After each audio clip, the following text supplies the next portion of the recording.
Video کو like کر کے آگے شیئر ضرور کر دینا۔ پہ قربان کر کے بیٹی کی عظمت دکھانے والا کون تھا؟ اے خاتون جنت کی کنیزوں، اس لیے یاد رکھو، بیٹی کو بوجھ نہ سمجھنا، بیٹی اللہ کی نعمت ہے۔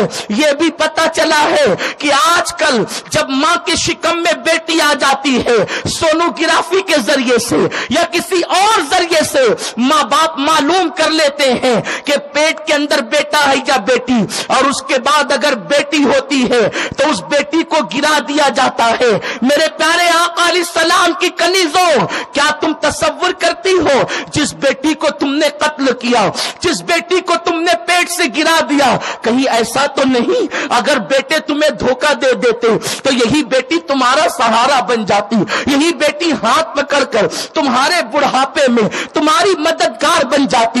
بیٹی کبھی رابعہ ہے، قوم کی بیٹی کبھی عائشہ ہے، بیٹی کبھی فاطمہ کی شکل میں ہے، بیٹی کبھی آمنہ کی شکل میں ہے، بیٹی کبھی ام سلمہ کی شکل میں ہے، بیٹی کبھی خدیجۃ الکبریٰ کی شکل میں ہے۔ یہ سب بیٹیاں ہی تو ہے، کسی نہ کسی کی بیٹی ہی تو ہے۔ اس لیے بیٹی کو بوجھ تصور مت کرو، بیٹی کو اللہ کی نعمت تصور کرو۔ اور اگر بیٹیاں پیدا بھی ہو جائیں تو ان کے ساتھ کیا سلوک کیا جاتا ہے؟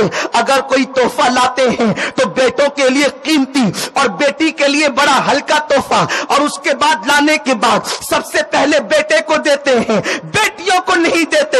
لیکن آؤ میرے آقا مصطفیٰ کریم رؤوف الرحیم صلی اللہ علیہ وسلم کا فرمان سنو۔ میرے رسول فرماتے ہیں اگر تمہارے گھر میں 3 عدد بیٹی ہو اور 1 ہی عدد بیٹا ہو، اب پتا چلا کہ بیٹا 1 ہوگا اور بیٹیاں 3 ہوگی تو ماں باپ کو زیادہ پیار بیٹے سے ہوگا، اس لیے کہ بیٹا ایک لوتا ہے۔ لیکن قربان جائیں میرے آقا مصطفیٰ جان رحمت پر، میرے سرکار کریم نواز پر، آقا کریم فرماتے ہیں اگر تمہارے گھر میں 1 عدد بیٹا ہو اور 3 عدد بیٹیاں ہو اور تم سفر سے واپس آؤ اور کوئی تحفہ لے کر کے آؤ تو پہلے بیٹے کو مت دینا، پہلے بیٹیوں کو دینا۔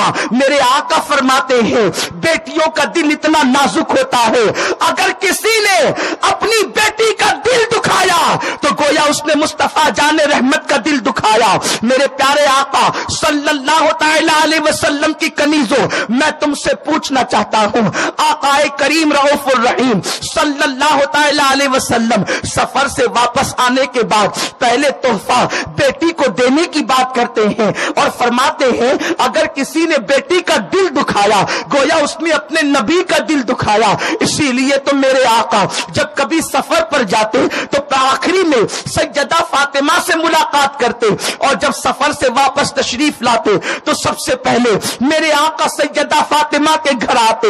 آقا کریم صلی اللہ علیہ وسلم نے بیٹیوں کی عظمت کو اتنا بلند کیا، اب یہی بیٹی اگر جوانی کی دہلیز پر پہنچتی ہے تو آقا کریم صلی اللہ علیہ وسلم ان بیٹیوں کو کتنا بلند کر دیتے ہیں، ہمیں پابند کرتے ہیں جب تک اپنی بیٹی کی اجازت نہ لو اس وقت تک کہ ان کا رشتہ نہ کرنا، ان کے نکاح کے بارے میں خود طے نہ کرنا۔ آج اللہ اکبر ہندوستان کے کلچر میں رہ کر کے اللہ اکبر بہت سارے لوگ اسلامی تعلیمات کو فراموش کر چکے ہیں۔ اللہ اکبر جب کبھی نکاح کی بات آتی ہے لڑکی کی پسند کے حوالے سے لڑکے سے تو بار بار پوچھا جاتا ہے بیٹے تجھے پسند ہے یا نہیں، تجھے پسند ہے یا نہیں، لیکن بیٹی سے ایک مرتبہ بھی پوچھا نہیں جاتا، بلکہ ماں باپ کہتے ہیں بیٹی ہو کر ہمارے آگے جائے گی، یہ کیسے ہو سکتا ہے؟ اے خاتون جنت کی کنیزوں، جیسے لڑکے کو حق ہے کہ وہ لڑکی کی پسند یا ناپسند کے بارے میں اپنی رائے کا اظہار کر سکتا ہے، اسی طریقے سے بیٹی کو بھی یہ حق ہے کہ وہ اپنی پسند اور ناپسند کے اعتبار سے اظہار کر سکتی ہے۔ بچیوں کو حق ہے کہ وہ اپنے ماں باپ کو ادب کے ساتھ بتا دے کہ یہ لڑکا مجھے پسند ہے یا ناپسند ہے۔ لیکن اپنی قوم کی بیٹیوں سے بھی کہوں گا، اے خاتون جنت کی کنیزوں، آج کل بچیوں کی فکر تبدیل ہوتی جا رہی ہے۔ بچیاں کہتی ہے جس جوان کے چہرے پہ داڑھی ہے اس کے ساتھ میں شادی نہیں کروں گی، اس لیے کہ میرا شوہر تو اسمارٹ ہونا چاہیے، میرا شوہر تو خوبصورت ہونا چاہیے، بالکل ہیرو لگنا چاہیے۔ اے میری قوم کی بیٹیوں، بہت بڑی بھول کر رہی ہو، بہت بڑا دھوکہ دے رہی ہو اپنے آپ کو۔ اگر تم نے کسی داڑھی والے سے شادی سے انکار کیا، اگر اس کے برے کیریکٹر کی وجہ سے کیا تو بات الگ ہے، لیکن سنت مصطفیٰ کی وجہ سے اگر تم نے داڑھی دیکھ کر کے اس کے ساتھ شادی سے انکار کیا، سن لو کبھی سکون کی زندگی نہ گزار سکو گی، اس لیے کہ جو سنت مصطفیٰ کا مذاق اڑائے وہ کبھی سکون کی سانس نہیں لے سکتا، وہ کبھی چین کی سانس نہیں لے سکتا۔ اور سنو، جس نے سنت مصطفیٰ سمجھ کر اپنے نبی کی سنت کو اپنے چہرے پہ سجایا ہے، وہ بیوی کو جتنا خوش رکھ سکتا ہے، داڑھی منڈا کر گٹروں میں پھینکنے والا اپنی بیوی کو اتنا خوش نہیں رکھ سکتا۔ اس لیے میری قوم کی بیٹیوں، اگر تم خوبصورتی داڑھی منڈانے کو تصور کرتی ہو تو میں تم سے پوچھنا چاہتا ہوں، کائنات کا سب سے خوبصورت انسان جس کو میرا رب بھی بار بار پیار سے دیکھتا ہے، کیا وہ آمنہ کا لال نہیں؟ کیا وہ عبداللہ کا لخت جگر نہیں؟ کیا وہ مصطفیٰ جان رحمت نہیں؟ جس کو خدا 100 بار پیار سے دیکھتا ہو، وہ مصطفیٰ صرف حسین نہیں بلکہ حسن کی جان ہے۔ اس مصطفیٰ کے چہرے پر بھی داڑھی تھی، پتا چلا داڑھی خوبصورتی کے خلاف نہیں ہے، بلکہ داڑھی رکھنے سے انسان خوبصورت نظر آتا ہے۔ اس لیے میری قوم کی بچیوں، مغربی تہذیب کی طرف نہ جانا، مغربی کلچر سے متاثر نہ ہو جانا۔ اے خاتون جنت کی کنیزوں، اور میں ماں سے بھی کہتا ہوں، جب بچیوں کا نکاح کرو تو پہلے ان کی مرضی پوچھ لو، ان کی مرضی معلوم کر لو، اپنی مرضی ان پر مت تھوپا کرو، یہ اسلام کا قانون ہے۔ اللہ اکبر، زبردستی تم بچیوں پر تھوپتی ہو تو پھر بچیاں بعد میں اپنی زندگی نہیں گزار پاتی، اس لیے کہ ہم جانا ہے زندگی گزارنے کے لیے، اس بچی کو جانا ہے تو جس نے جانا ہے اس سے کبھی اس کی مرضی بھی پوچھ لیا کرے، اس کی رائے بھی پوچھ لیا کرے۔ آؤ میرے سرکار کی سنت کو سنو۔ اللہ اکبر، وہ رسول جس کو اللہ نے اختیارات عطا فرمائے ہو، مختار کل بنایا ہو، وہ رسول جب اپنی بیٹی کا رشتہ مولائے کائنات شیر خدا علی مرتضیٰ کے ساتھ کرتے ہیں تو پہلے سیدہ فاطمہ سے پوچھتے ہیں، بیٹی فاطمہ، میں نے تمہارے لیے علی کا انتخاب کیا ہے، بتاؤ تمہاری مرضی کیا ہے۔ مختار کائنات اپنی بیٹی سے پوچھتے ہیں اور اس کے بعد مولائے کائنات کے ساتھ رشتہ طے کرتے ہیں۔ آج ہم اپنی مرضی سے جہاں جی میں آیا اٹھا کر کے دے دیا، بیٹی سے پوچھا تک نہیں۔ اس کے بعد بچی پر معاذ اللہ ظلم پر ظلم ہوتا ہے۔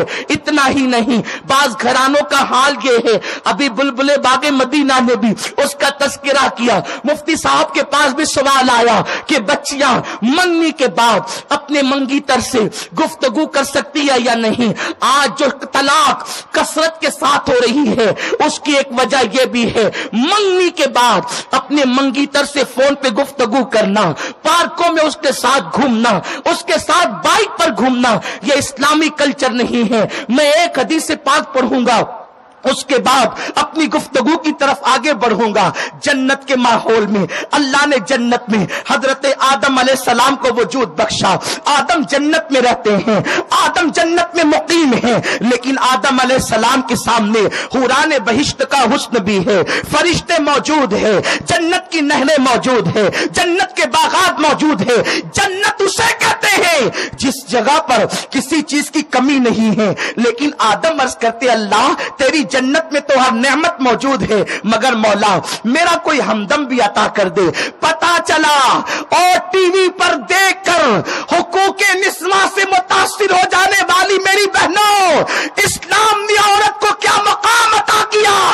اگر کسی کا گھر جنت بھی بن جائے جو ممکن نہیں اور اس میں عورت نہ ہو تو بھی وہ ناقص نظر آتا ہے۔ جنت میں آدم عورت کو مان کر بتا رہے ہیں اسلام کی نگاہ میں عورت کا مقام کیا ہے۔ جنت کی حور بھی عورت کے حسن کا مقابلہ نہیں کر سکتی۔ جنت کی حور سے بلند اللہ نے عورت کو بنایا ہے، اسی لیے تو آدم کہتے ہیں ہے مولا کوئی میرا ہمدم عطا کر دے, میرا کوئی مونس عطا کر دے, میرا کوئی ہمراز عطا کر دے. تو میرے کریم نے اللہ اکبر آدم علیہ السلام کی بائیں پسلی سے جنت میں جناب حوا کو پیدا کیا, اما حوا کو وجود عطا کیا. آدم علیہ السلام کی بائیں پسلی سے. اگر اچھا لگا ہو تو لائک کر کے شیئر ضرور کر دینا.